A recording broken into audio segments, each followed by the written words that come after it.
Bismillahirrahmanirrahim. Assalamualaikum warahmatullahi wabarakatuh.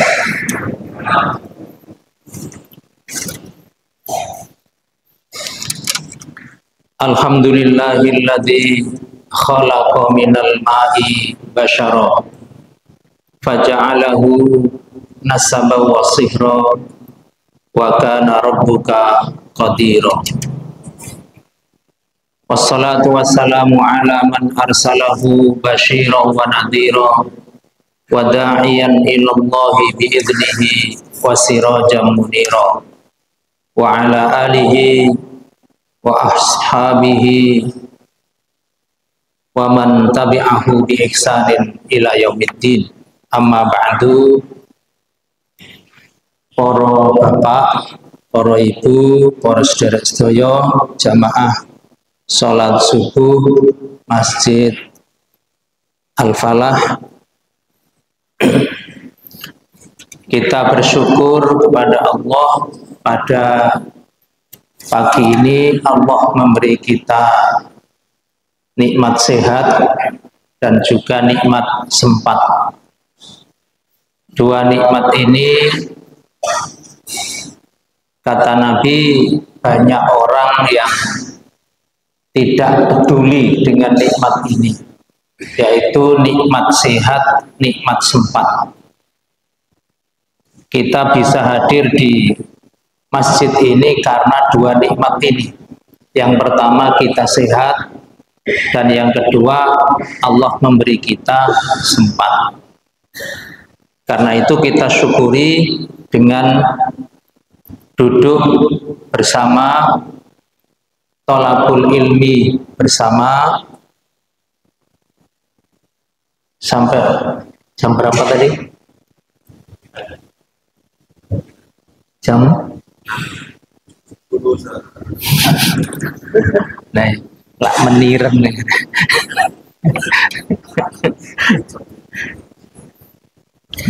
Yang penting buatan suwe-suwe gitu.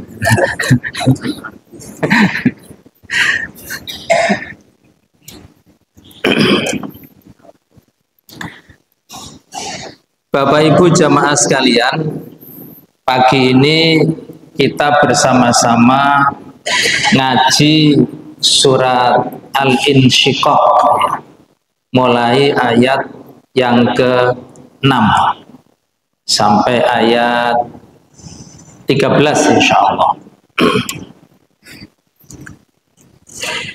A'udzu billahi minasyaitonir rajim. Ya ayyuhal insanu innaka kadihun ila rabbika kadham famulaqih. Fa amma man utiya kitabahu biyaminihi fasawfa yuhasabu hisaban yasira wa yanqalibu ila ahlihi masrura.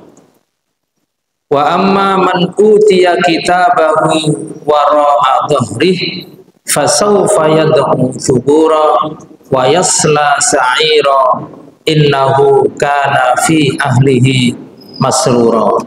Sadaqallahu. Para jamaah sekalian, Allah Subhanahu wa taala di sini mengatakan ya ayyuhal insan. Artinya, wahai seluruh manusia.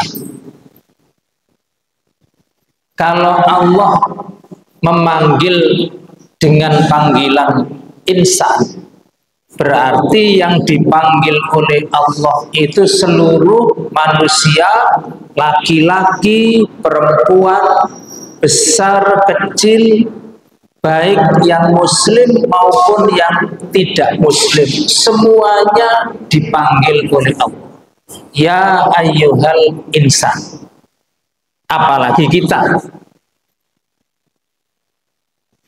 Setelah Allah memanggil semua manusia, Allah mengatakan innaka kadihun ila rabbika. Kamu wahai manusia ini silahkan Mau muslim atau tidak muslim silahkan, mau taat atau maksiat monggo, silahkan. Innaka kadihun, termasuk mau kerja di dunia ini, mau mencari rezeki yang halal atau yang haram, silahkan, sakarepmu, itu kata Allah, silahkan. Mau ibu-ibu, perempuan-perempuan mau nutup aurat atau ngumbar aurat, silahkan.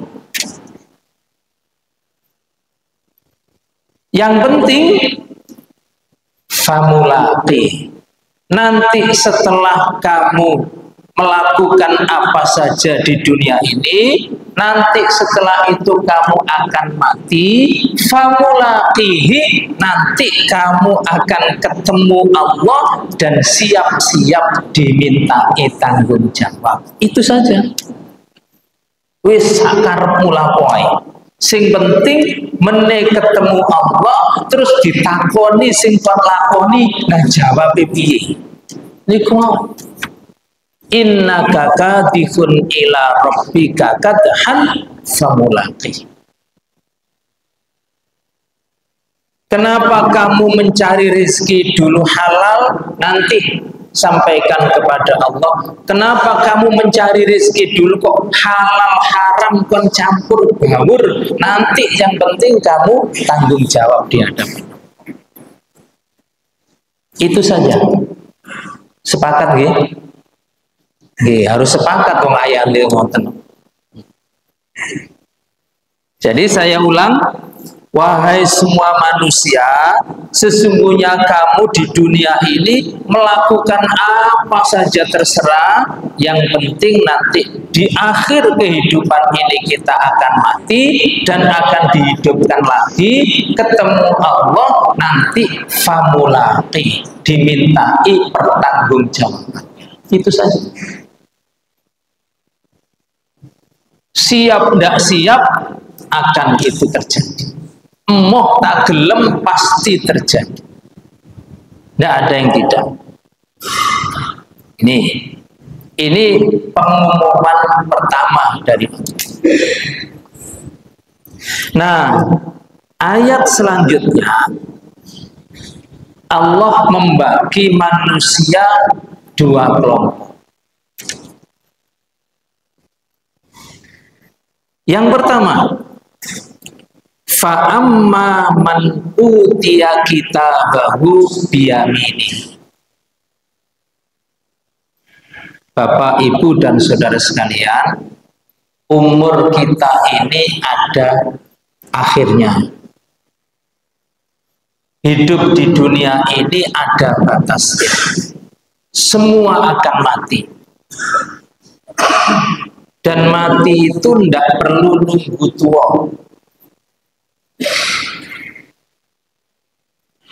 Tua mati, muda juga mati, kecil juga mati. Ya. Saya agak teringat dengan dua sahabat saya yang sudah mendahului di sini, kan, Pak Takin sama Pak Sis. Ya. Sahabat saya dari kecil, remaja sampai akhir hayat di sini. Ya, yang saya rotok eling titik. Nah, ada lagi Pak Kholis di sana. Ya, kita harus siap-siap aja Pak Kholis ya. Kabeh bakal mati ya. Fa'amma, nah nanti ketika kita mati, nunggu sebentar di kuburan, nanti kalau kiamat tiba kita dihidupkan lagi. Semua orang begitu. Setelah kita dihidupkan lagi, dikumpulkan di padang mahsyar, antri akan masing-masing kita diberi catatan amal. Kita akan diberi kitab yang di situ tertulis apa yang kita perbuat waktu di dunia sekarang ini.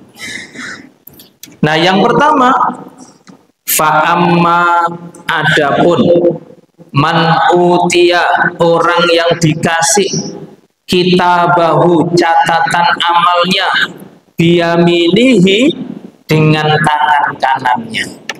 Apa maksudnya? Malaikat memberi kitab dengan tangan kanan, kita yang menerima juga dengan tangan kanan. Kenapa? Kalau kitab dikasih dengan tangan kanan, diterima dengan tangan kanan, berarti isinya baik-baik. Catatan amal kita yang ada di buku itu bagus-bagus nilainya, sehingga malaikat menghormati, orang yang menerima juga menghormati. Ini orang pertama.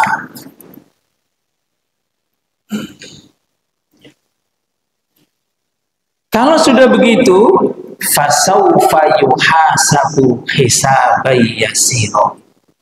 Orang ini akan dihisab amalnya, hisabnya itu yasiro, ringan, enteng, gak repot-repot. Di dalam tafsir Ibnu Katsir itu disebutkan, gimana sih Allah itu menghisab amal orang dengan hisab yang ringan itu. Dicontohkan begini, ini ibarat sekolah. Seluruh hasil ujian dicatat, tugas dikoreksi. Guru itu ketika melihat tugas-tugas muridnya, terus dilihat, iki jenenge sapa arek iki? Oh, Ahmad. Terus didelok tulisannya kok apik, rapi, bersih. Gimana guru itu? 100. Kenapa? Karena si Ahmad ini dikenal anak yang baik, rajin sholat, rajin ngaji, rajin puasa, patuh tata tertib, tulisannya yo apik, diwaca apik. 100. Apa enggak ada salahnya sama sekali? Ada. Cuma salah-salah kecil dilewati. Nah, kita di akhirat itu seperti itu. Kalau ada orang yang maju di hadapan Allah, tulisan amalnya dibuka, ini tulisannya siapa? Namanya siapa? Ahmad misalnya. Woi iki wong apik. Salate wajib, salat sunnah, poso wajib, poso sunnah, amal ibadah apik, tertib, rezekine halal, nutup aurat, wis gak apa-apa, wis lewat. Apa orang ini tidak pernah salah? Pernah. Apa orang ini tidak pernah dosa? Pernah. Tapi kalah dengan sholatnya. Wis kono lebokno swarga.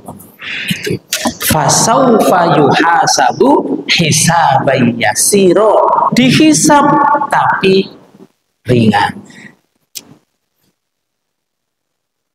Sinten sing boten kepengin mawon?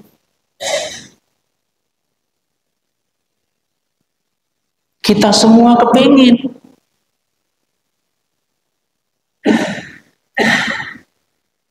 Lalu wayang qalibu ila ahlihi masruro. Wayang qalibu, dan akan kembali ila ahlihi, menemui keluarganya, masruro, dalam keadaan bahagia. Loh, kok ketemu keluarganya mana apa dibalik nang donya? Ndak. Terus orang ini yang tadi catatan amalnya baik, kemudian hisabnya baik, dimasukkan surga, kumpul kembali dengan keluarganya. dan kumpul dengan keluarga di surga, itulah sesungguhnya masruro, kebahagiaan yang sesungguhnya. Iku nek sak keluarga sholat kabeh. Ngoten. Iku nek nok donya poso kabeh. Kok malah tegang ini?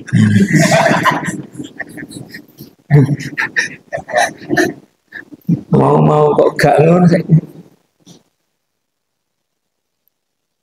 Jadi wayang qolibu ila ahli masruro itu kita insya Allah akan dikumpulkan kembali sebagaimana di dunia dulu, lanang wedok anak dulur ketemu, akan ditemukan lagi di surga itu, ketemu lagi, kumpul lagi. Nek pancene ahli swarga kabeh.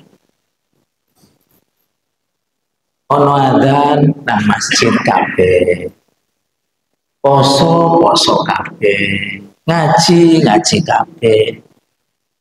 Itu kumpul lagi.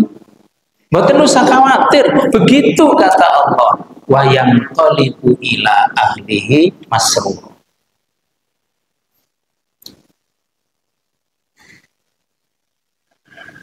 Ini golongan yang pertama. Catatannya dikasih tangan kanan, hisabnya ringan, di surga dikumpulkan dengan keluarga.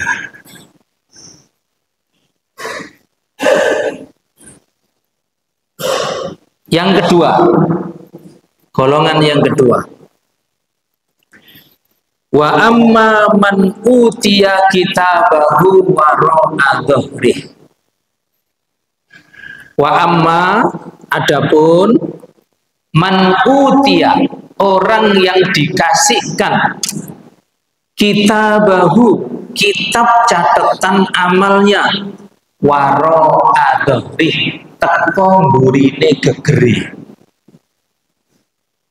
Kalau tadi kitab mulia, kitab yang catatan amalnya baik dikasihkan tangan kanan, dilungno tangan tengen, diterima tangan tengen, pertanda kalau ini kitab bagus isinya. Nah yang kedua ini wara'a dhuhrih, dilungno teko mburi, karo muni piye biasane. Nunggu hukummu. Nggak ada penghormatan sama sekali. Kenapa? Isinya elek tok.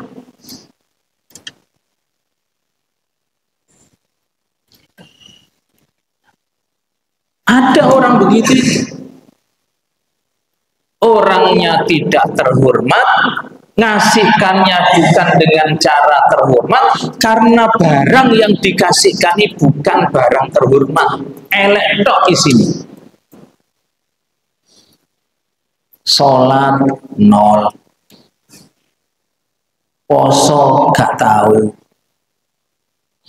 ngaji arang-arang.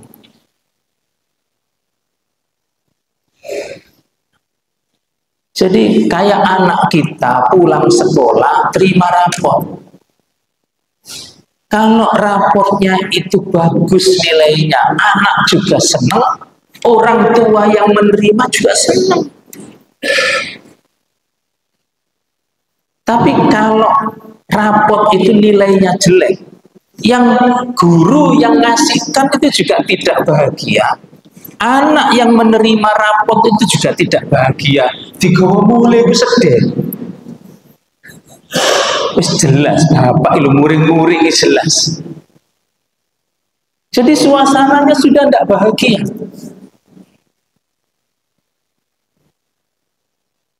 Kalau dulu rapot itu kan ada nilai merah kan, gitu. Sekarang enggak, ireng kabeh.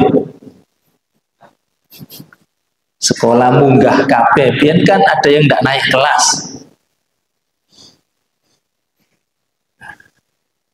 Ini orang kedua.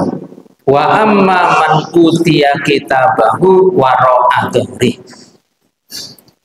Begitu menerima buku catatan amal dengan cara seperti itu, fasaufa yad'u thubura. Orang ini akan berteriak-teriak subura, sedih, menyesal, takut. Ini catatan belum dibuka, baru menerima. Dia sudah merasa orangnya iki mesti elek iki. Begitu sudah tahu catatannya dikasihkan dengan tangan kiri atau dari belakang, sudah teriak, ya Allah, lapo biyen aku gak sholat, lapo biyen kok ngene, kok gak ngene, kok gak ngene. Sudah mengerti, paham kalau langkah selanjutnya mesti gak enak. Tapi kan sudah tidak bisa kembali, sudah di akhirat. Tidak bisa mundur.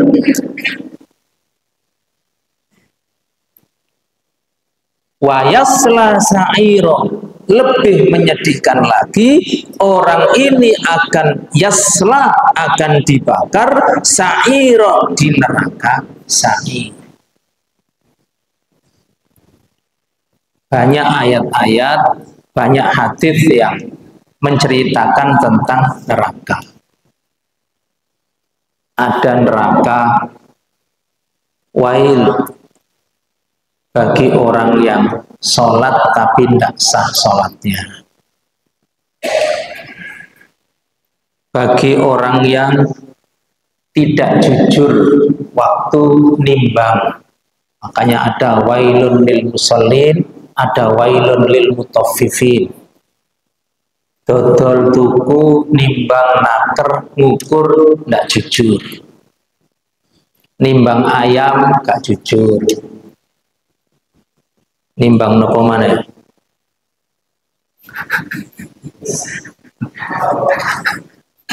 Kok wakai contohnya? Naker beras, tidak jujur.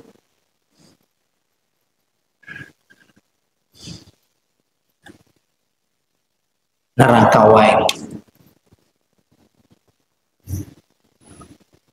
Ada neraka sa'ir,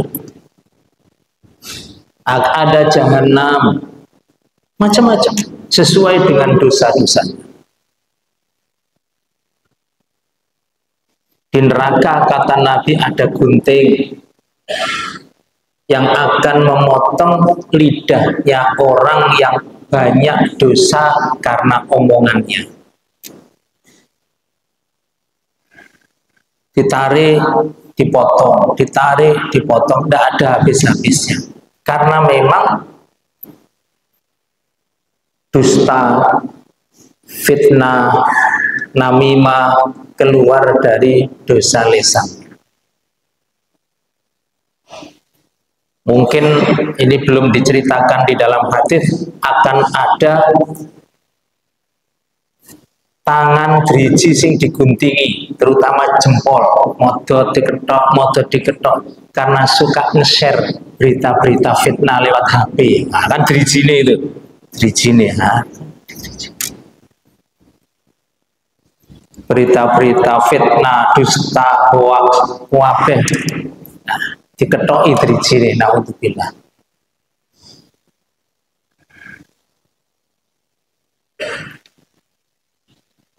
Orang yang seperti ini, innahu kana fi ahlihi masrur.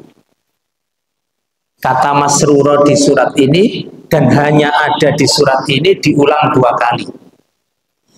Innahu kana, sesungguhnya orang ini, kana dulu waktu di dunia, fi ahlihi, ketika kumpul keluarganya, masruro, bahagia. Maksudnya apa? Orang ini bahagianya sudah dihabiskan waktu di dunia dulu. Senenge wis dintekno waktu nang donya biyen, saiki wis gak ono senenge blas.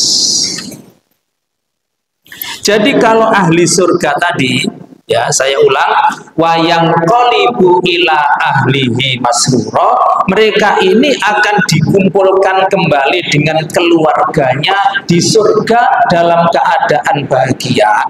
Kalau ahli neraka ini innahu kana fi ahlihi masrura. Orang ini dulu waktu di dunia bersama keluarganya sudah bahagia, senengi wis entek nok dulu. Bedanya begitu, sama-sama bahagia. Orang berumah tangga, orang nikah berumah tangga, punya suami, punya istri, punya anak, itu oleh Allah dikasih jatah bahagia. Semua dikasih.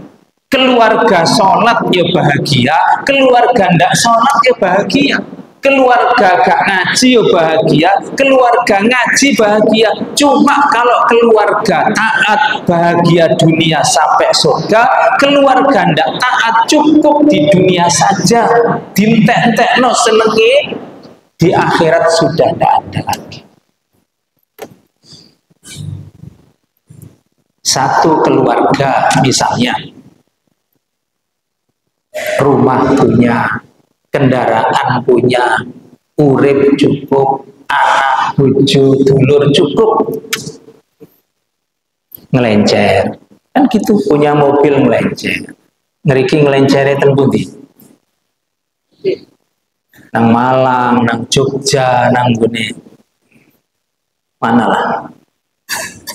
Berangkat lewat jalan tol, sekarang jalan sudah bagus, rest area kan bagus-bagus nih, tempat istirahat, masjidnya bagus-bagus, mampir rest area, mampir masjid, nguyontok, terus budal maneh. Wonten tiyang iki, mboten enten. Mampir rest area, masjid sana, tapi gak mlebu masjid nang toilet budal maneh. Itu bahagia, tapi ndak sholat. Kalau bahagia senang, foto-foto, selfie, senang. Itu yang disebut innahu kana fi ahlihi masrura. Wong iki biyen waktu nok donya kumpul keluargane wis seneng. Jadi di akhirat tidak ada jatah bahagianya, sudah tidak ada.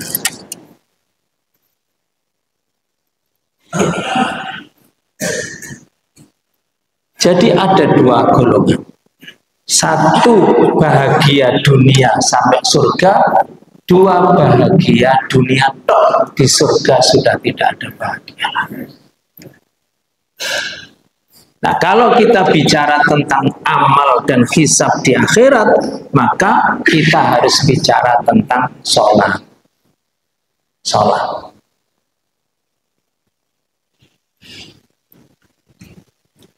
Para bapak, khususnya bapak, karena mendidik sholat di keluarga itu tanggung jawabnya dua orang, bapak ibu, tapi lebih berat di pundak bapak.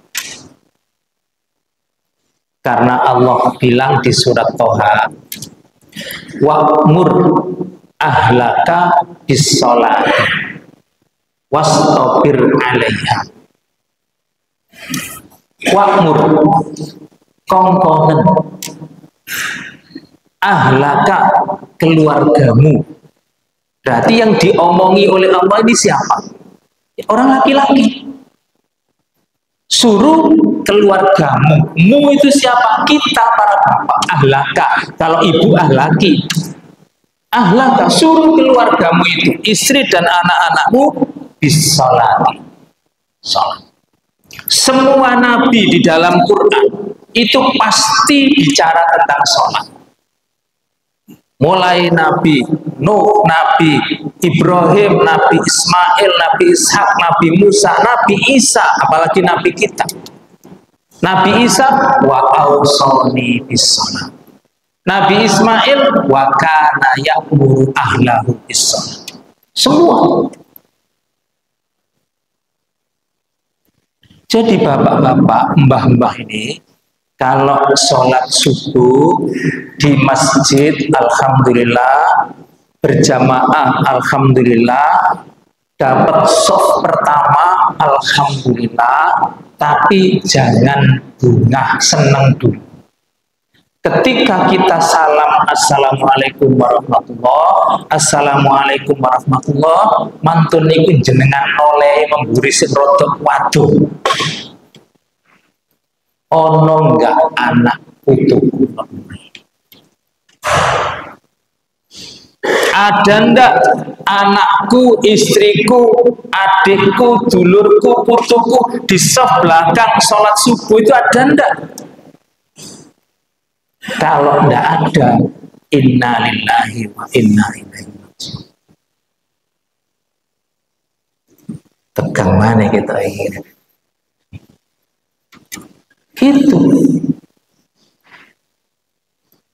Karena yang akan dihisab pertama nanti di akhirat semua orang, ya sholatnya. Dan para bapak saya dan bapak-bapak yang di depan ini 2 kali hisabnya, bahkan berkali-kali. Dihisab tentang sholat kita, dihisab tentang sholatnya istri kita, dihisab tentang sholatnya anak-anak kita. Karena yang dititipi Allah untuk mendidik mereka sholatnya kita. Wa'mur ahlaka bis sholat. Makanya kata Allah, suruh keluargamu itu sholat. Terusnya, wastabir alaiha. Dan kuatkan kesabaranmu ketika menyuruh anak sholat. Wastabir itu kalimat dalam bahasa Arab beda dengan wasbir.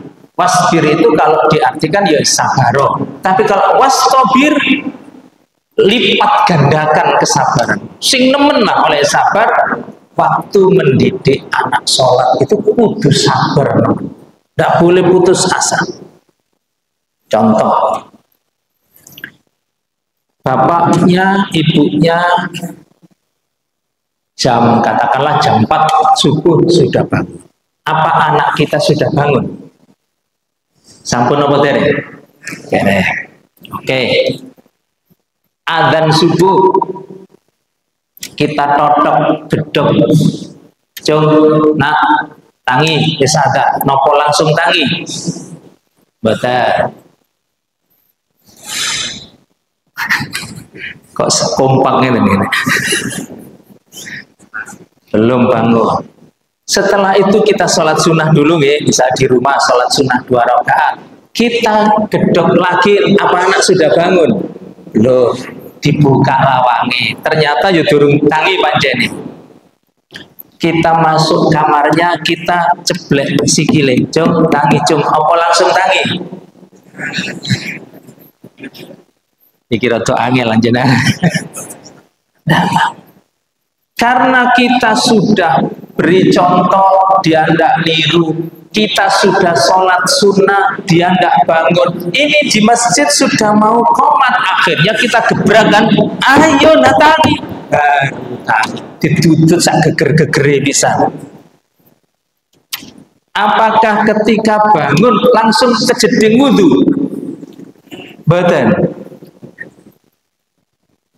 Diseret, mungkin sampai komat, diseret, ayo.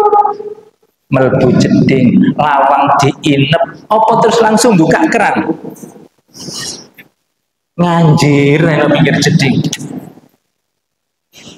Makanya Al-Quran sudah pesan, wastabir alaiha.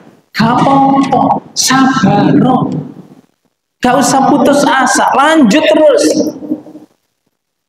Komat akhirnya di musola, di masjid. Ini belum wudu, ayo brak-brok. Baru ciri-ciri wudu. Sami nggih. Keluar, itu pun masuk kamar dintenteni menengai. Sarung ditepakno, klambi dijupukno, kopiah dipasang, diseret wis ayo nang budal masjid bareng bapak. Harus begitu, Pak. Harus begitu. Itu hari pertama. Besok lagi yang ngono maneh. Besoknya lagi harus begitu. 3 hari, 5 hari, 10 hari, tiap hari harus begitu. Allah sudah bilang wastabir alaiha. Kalau hari ke-10 misalnya Terus bapak nih ngomong ini, lah cung wis pegel nak bapak kok benesuk ngene wae. Tangi yo karepmu, gak tangi yo karepmu. Kalau sudah begitu, innalillahi wa inna ilaihi raji'un. Besok yang ditanya di akhirat sinten? Kan bukan guru TPA-nya, kan bukan takmir masjidnya, bapaknya. Makanya Allah sudah bilang, wa'mur ahlaka bis shalat wastabir 'alaiha. Kudu siap-siap sabar kuat. Kalau enggak begitu enggak. Kenapa anak kita ditangi angel mergo sik tas turu? Gitu? Kalau dulu melekan lihat TV, sekarang enggak perlu lihat TV. Lihat HP-nya. Jam 12 turun turu, jam 1 gak turu-turu, jam 2 gak turu. Adzan pertama baru ngantuk tidur. Kalau begitu ya jelas subuh sulit dibangunkan itu pasti. Itu pasti.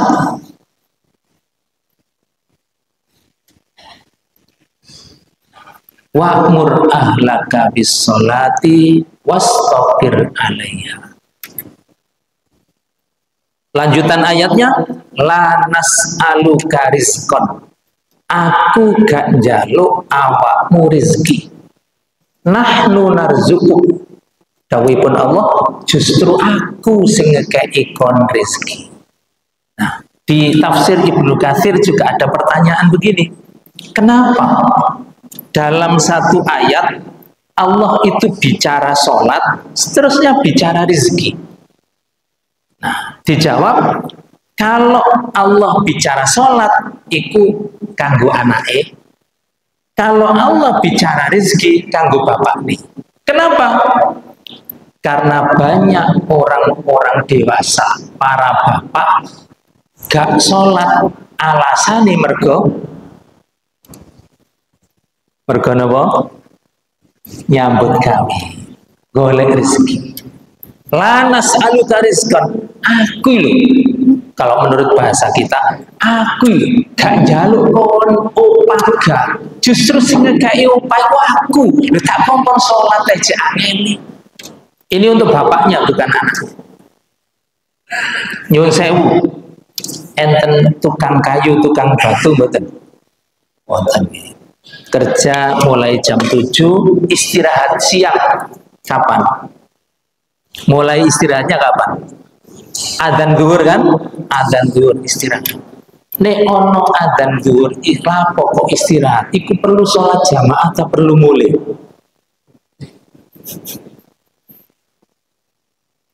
Kalaupun pulang di rumah itu langsung sholat apa ngeleset di sini?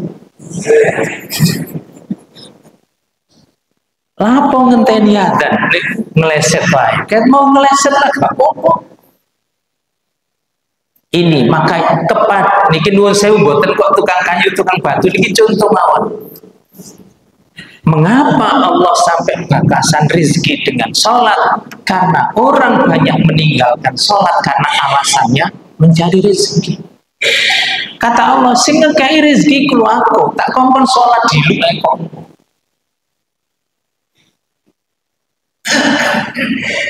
Habis itu jam 1 kan mulai lagi kerja. Istirahat sore kapan? Adzan asar istirahat lagi. Apa jamaah? Enggak kan? Ngeleset mana? Baik rokokan lo pojok ini. Padahal itu garap masjid. Ini menarik ini.